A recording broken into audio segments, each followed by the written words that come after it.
Hello, my name is Alex Ingrams and I am from Leiden University in the Netherlands. I'm presenting a paper called The Effects of Moral Framing on Crowdsourced Comments, the case of regulations.gov.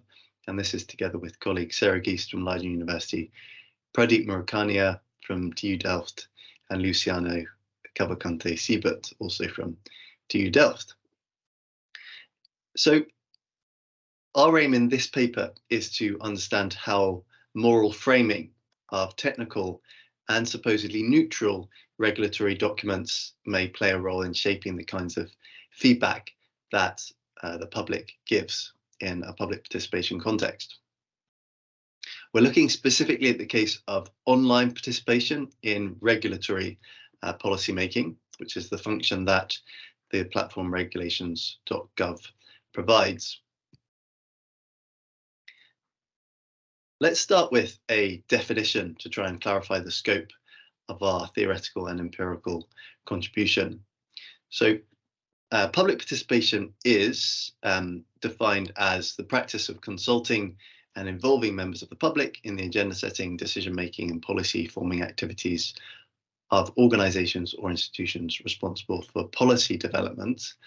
And as we are looking specifically at online participation, which comes with a very unique set of opportunities and challenges, it's worth adding to this idea of participation that online participation platforms give citizens the opportunity to participate at their own convenience and from their own homes, thereby lowering barriers to participation and possibly improving the inclusivity of citizen participation. And this uniqueness of online types of platforms will play an important role in the theory and the empirical scope of our paper, as we'll see soon.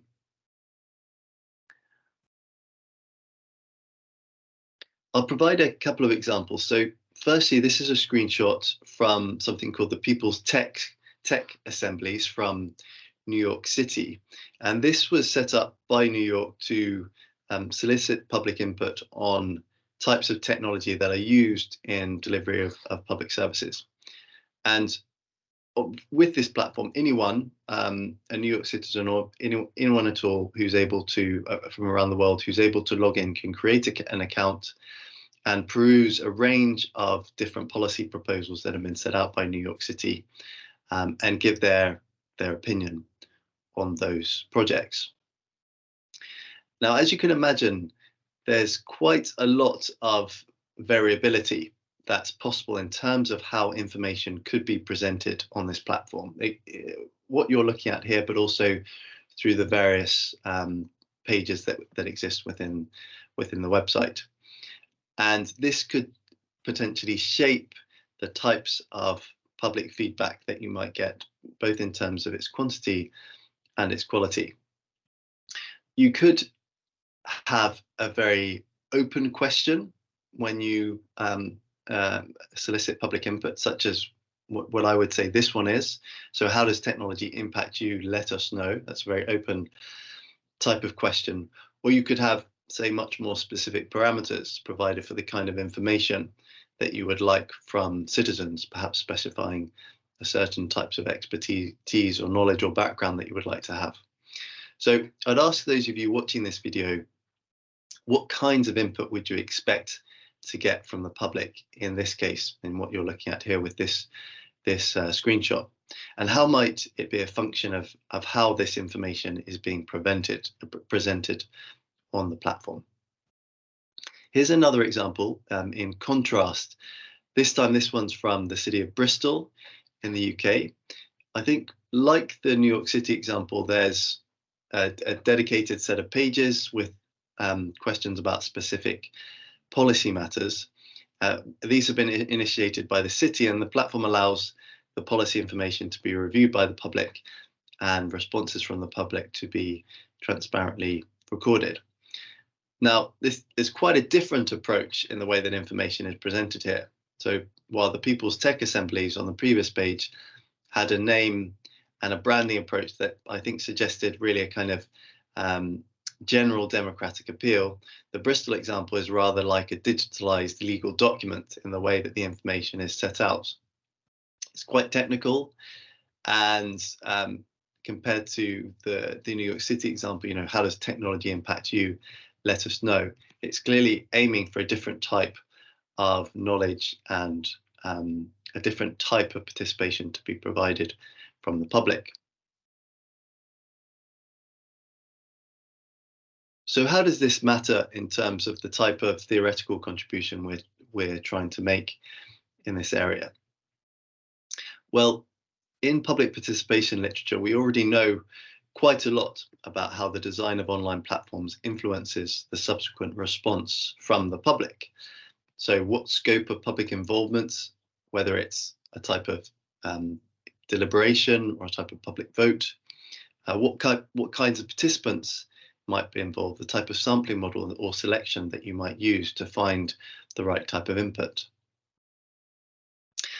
And we also know that things such as recruitment messaging can be important. The way that citizens are asked or invited to be involved in the types of information that are included there can also shape the type of input you're likely to get.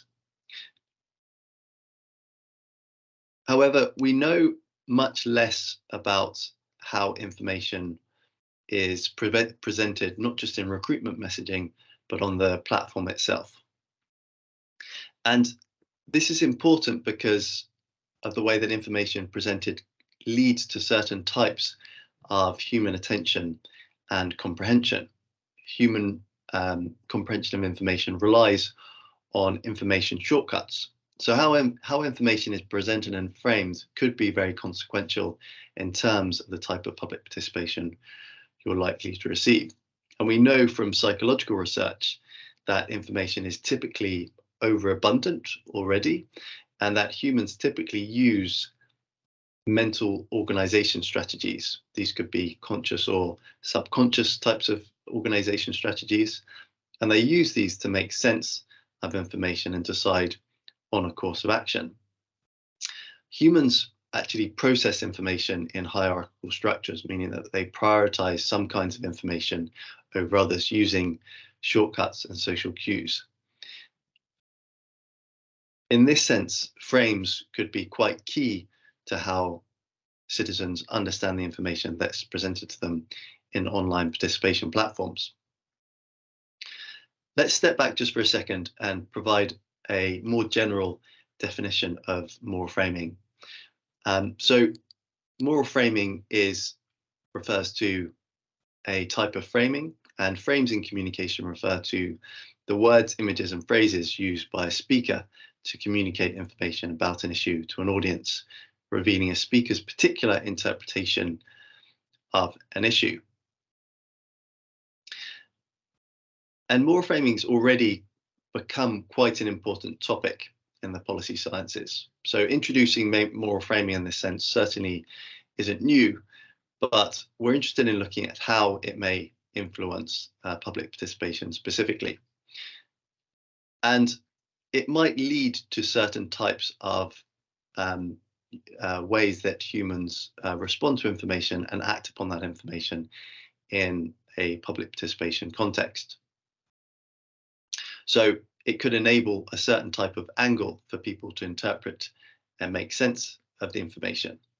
And it could also send certain signals to particular audiences and create differences in the types of audiences that respond to public participation.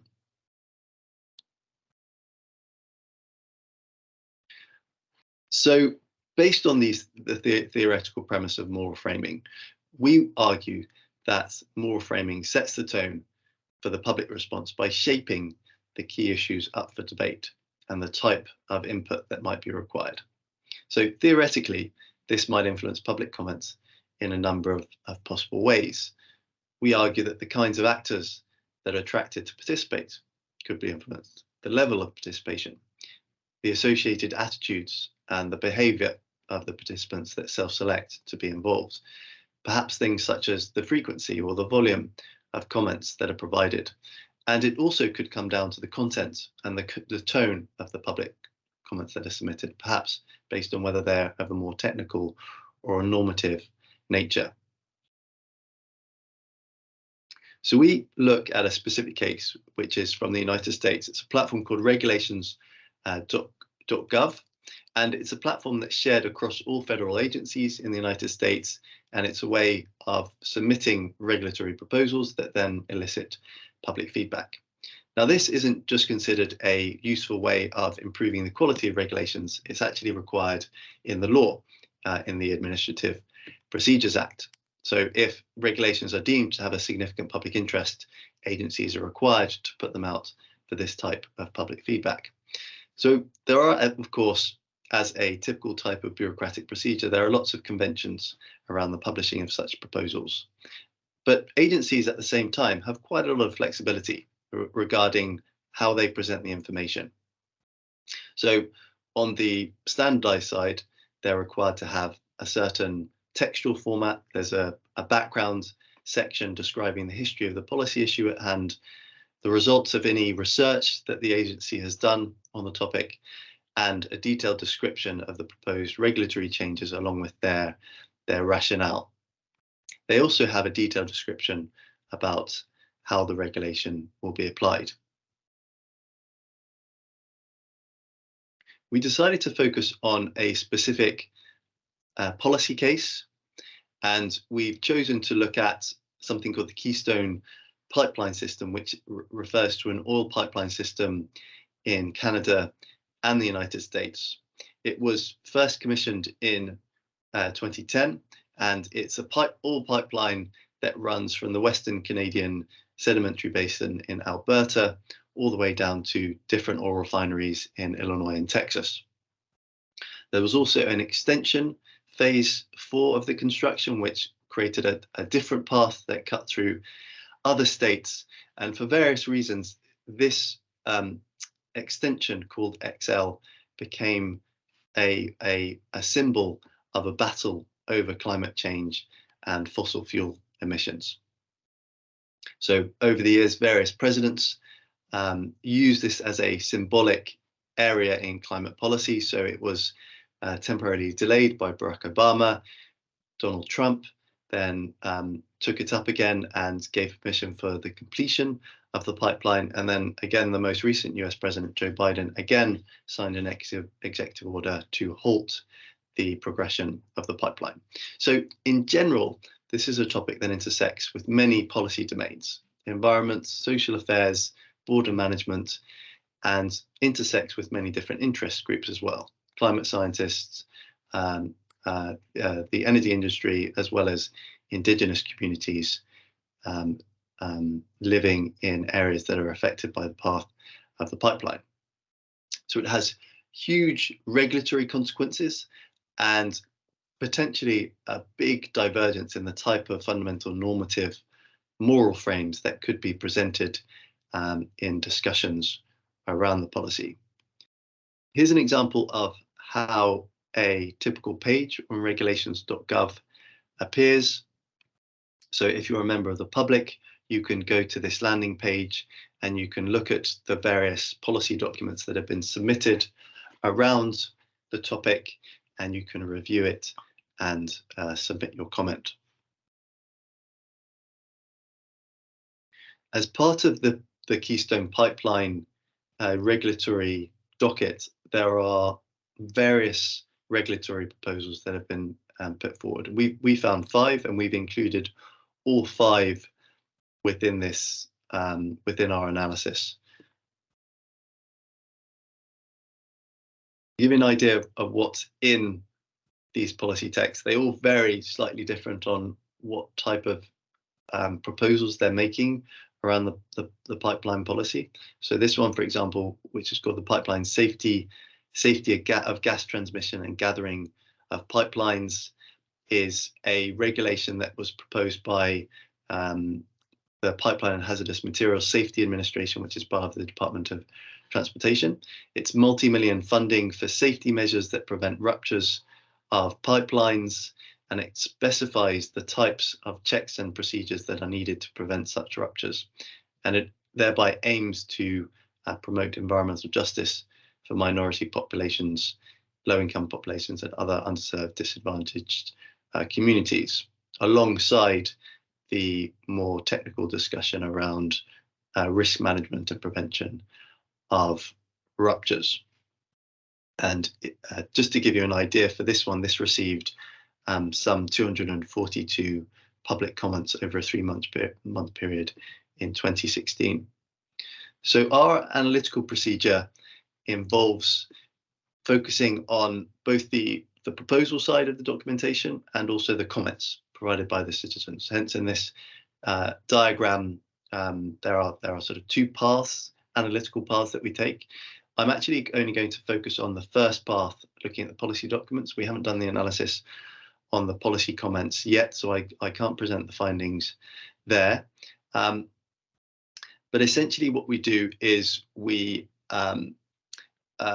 use 2 different approaches to analyze the policy documents. So we use a moral foundations theory dictionary. I'll tell you a little bit more about moral foundations theory in a moment. And we will ultimately go on to employ a range of tools to analyze the comments. And we're looking at using things such as text similarity and sentiment analysis, which we've not done yet.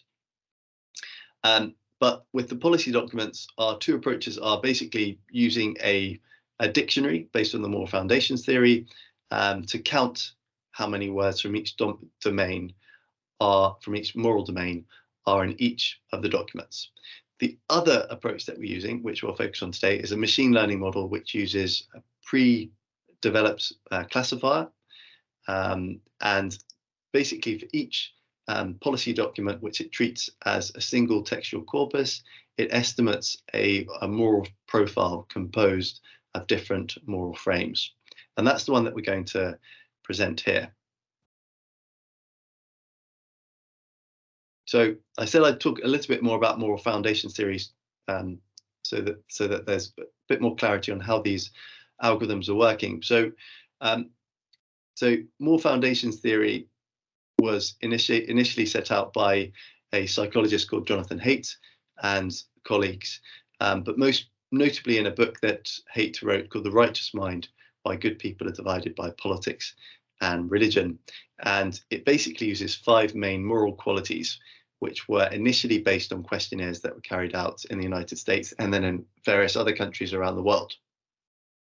And so the machine learning model basically links keywords to the 5 moral foundations within moral foundations theory. So, for example, on this slide, you can see that one bullet point towards the bottom with care, for example, is linked with words that are here lemmatized or shortened to their basic versions of words such as safe, peace, compassion, empathy, and sympathy. So here are the results of those moral profiles that were modeled for each of those 5 regulatory documents that we analyzed. Now, I know these are very small, so these are just to give you an idea of the types of output that we are provided with. So each of the pie charts, each of the different colors corresponds to one of the 5 moral frames. So there's quite a lot of, as you can see, the distribution of the different moral frames is quite different across all of the regulatory texts. Another notable thing here is that there's one moral frame which is in the light blue color here, and that really dominates, and that's actually the moral frame of care. And we'll see a little bit more about why that is. I'm going to go into some detail on a couple of the regulations in particular. So our first example is a proposal to improve integrity of management of all pipelines. So this one was mostly about technical procedures and compliance with other regulations such as privacy, environment, and safety. There were some 2,242 moral frame sentences that were identified in the text. And to give you a kind of sense of how morally rich this text was, that the whole document itself had about 140,000 words across 311 pages. So really only quite a small portion of this entire text is being considered to have some type of moral frame.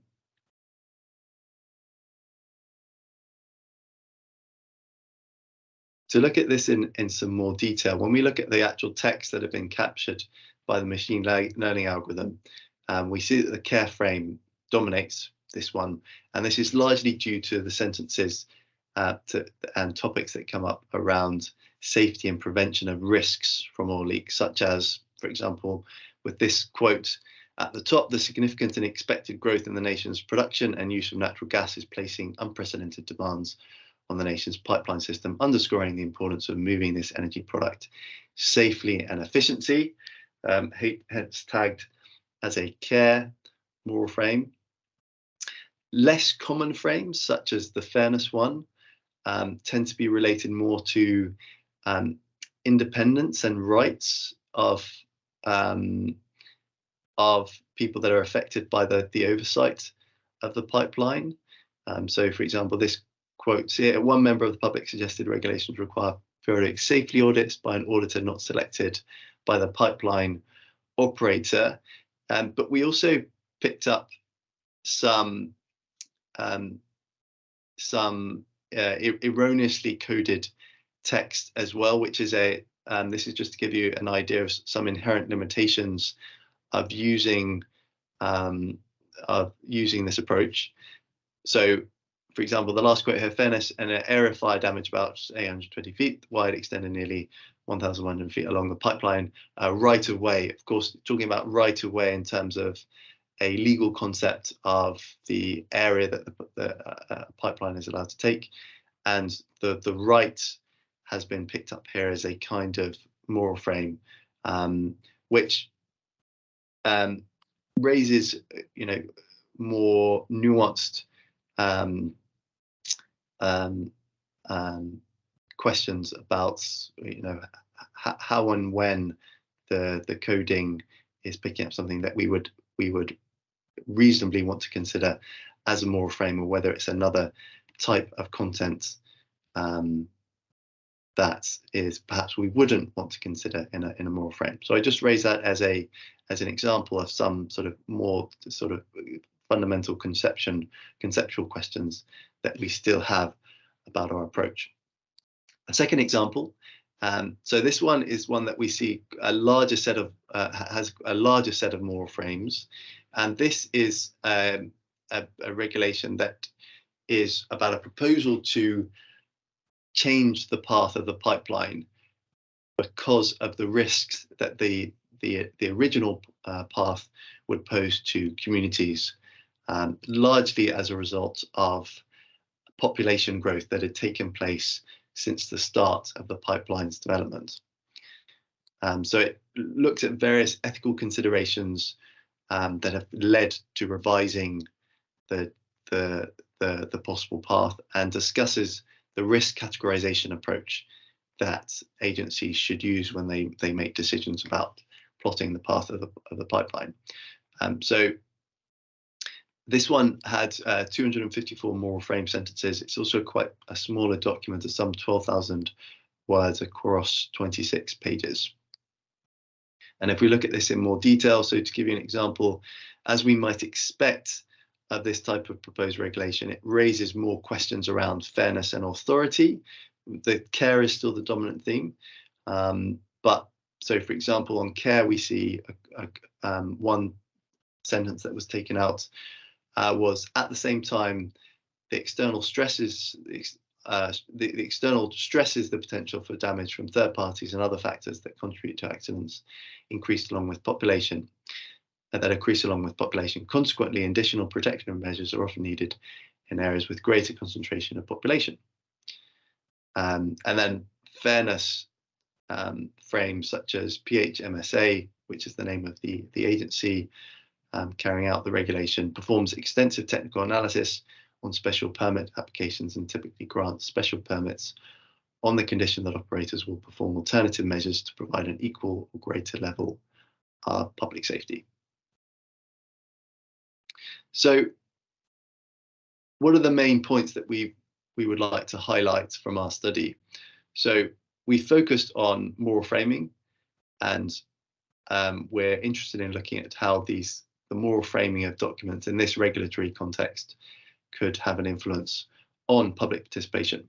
We've selected the Keystone Pipeline as an interesting case to focus on for a pilot, and we've used the moral foundations classifier to model the distribution of different normative moral values within those texts.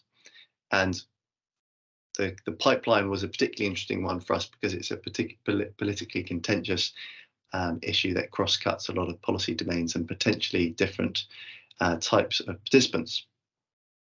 So we do find that there is a certain amount of moral framing that characterize these texts, but they're mostly dominated by technical, non-moral types of language. So it's interesting to see that within this range of different types of regulatory proposals in this policy domain, that moral frames does play an important, if minimal, role, and that it varies very slightly based on the different types of policy proposals that we are looking at. In our next steps, we'd like to expand the corpus to develop a more descriptive approach on the public comment side. So we've only focused on the regulatory proposal so far, and to do that in order to better understand the public participation dimensions of moral framing. So we'd be delighted to receive suggestions or ideas from conference participants on that when we meet you in person. So thank you very much for watching and for listening, and we'll see you soon.